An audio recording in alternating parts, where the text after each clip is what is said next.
So, when you think of theater, what comes to mind?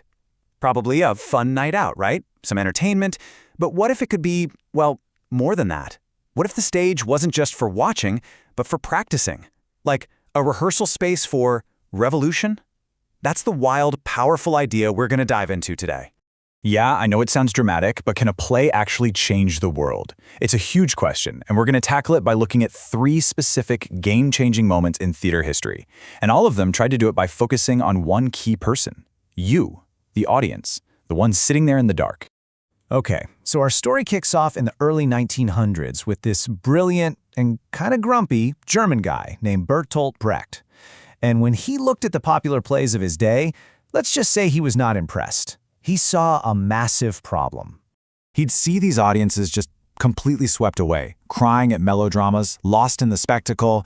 He thought it was like a drug, pure escapism that made everyone forget about the very real problems waiting for them outside.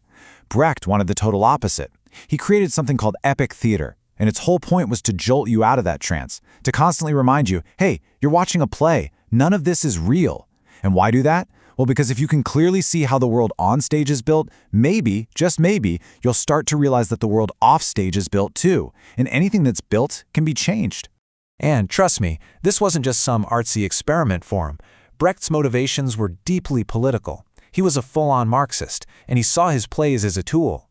He famously said that when he read Karl Marx, he finally understood his own plays. He wasn't looking for fans. He wanted an audience of critical thinkers. He wanted an audience of Marxists. So how did he actually pull this off? Well, he had this whole bag of tricks designed to shatter the illusion. Forget soft, moody lighting, he'd blast the stage with harsh, bright lights, almost like a laboratory. His stages didn't look like cozy living rooms, they looked like boxing rings. He loved the slapstick of guys like Charlie Chaplin, and even borrowed from Chinese acting styles to create his famous alienation effect. The goal was always the same: do whatever it takes to stop the audience from feeling and get them thinking. And this line from his biggest hit, The Three-Penny Opera, just nails his whole philosophy. First the grub, then the morality. What's he saying? It's simple, really. It's easy to be a good person when you've got a full belly. For Brecht, you can't even begin to talk about right and wrong until you talk about who's hungry and who's not. His plays were all about dragging those hidden economic strings out into the light for everyone to see. Okay, so Brecht was a rebel, right? But fast forward to the 1970s, and a whole new generation of artists comes along and says, you know what? Even Brecht is too old school for us. They felt that telling any kind of story, even a political one, was still playing by the old rules. So they decided to tear up the rulebook completely. This is where we get something called post-dramatic theater. And this was a huge shift in thinking. So look at it this way. Traditional theater, even Brecht's, is all about representation, acting as if you're someone else in some other place. Post-traumatic theater is all about presence. It's about the real people, actors and audience, in a real room sharing a real moment in time. The goal isn't to tell you a story that already happened, it's to create a brand new experience together, right now. It's less about finding the meaning and more about feeling the raw energy in the room. Yeah, that's really the heart of it. It's a theater of presence, not plot. The main event is the event itself. The sounds you're hearing, the lights you're seeing, the feeling of other people around you, that's the show. You're not there to follow a story from A to B. You're there for a full-on sensory dive. So you're probably wondering, if there's no story, what do you even watch? And the answer is a whole lot. You had artists like Robert Wilson creating these absolutely breathtaking visual poems, these slow-motion dreamscapes. You had performances that were all about the raw physicality of the human body, or mind-bending soundscapes that completely surrounded you. It was about using light and the architecture of the space itself as characters. The whole thing felt less like a play and more like you'd stumbled into some kind of modern ritual. But is any of this still political? You bet it is. They called it the politics of perception. And the thinking goes like this. Our everyday way of seeing and hearing the world is, well, it's conditioned. It's normal. By totally scrambling that, by messing with your sense of time, by making you see and hear in brand new ways, these artists believed they were doing something deeply political. It's a bit different from Brecht, right? He wanted to tell you what to think about. These guys wanted to rewire how your brain thinks in the first place. And that brings us to our third and final stop, with a Brazilian director named Augusto Boal.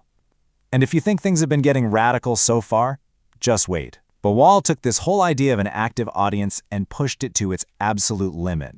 For him, it wasn't enough to make the audience think critically or even to feel things differently. No, he wanted the audience to get up and do something.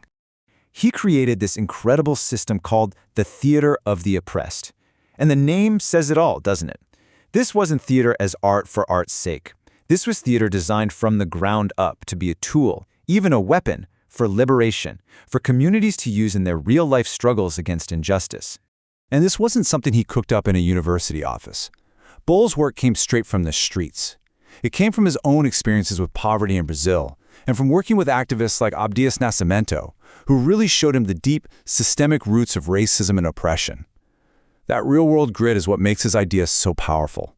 And all this led to his most brilliant and radical creation, the spectator. It's a combination of spectator and actor. He literally tore down the invisible wall between the performers and the audience.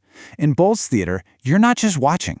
You have the power and, frankly, the responsibility to get up on that stage and change what's happening. And here's how it works. It's actually so simple and so powerful. First, a group performs a short scene, maybe something based on a real problem in their community, like a landlord dispute or police harassment. But then, right at the crisis point, the scene stops. And the facilitator, called the Joker, turns to the audience and asks, "Okay, what would you have done?"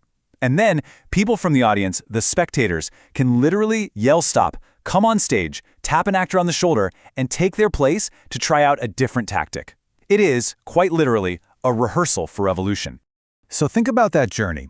We've gone from the audience being a passive fly on the wall to a critical thinker, to finally an active participant who can change the outcome. The performance isn't some perfectly polished thing you just consume anymore. It's an unfinished conversation, an open question just waiting for you to answer. So let's just quickly recap this amazing evolution. First, in the 20s, Brecht took the audience and said, "I need you to be a critical thinker."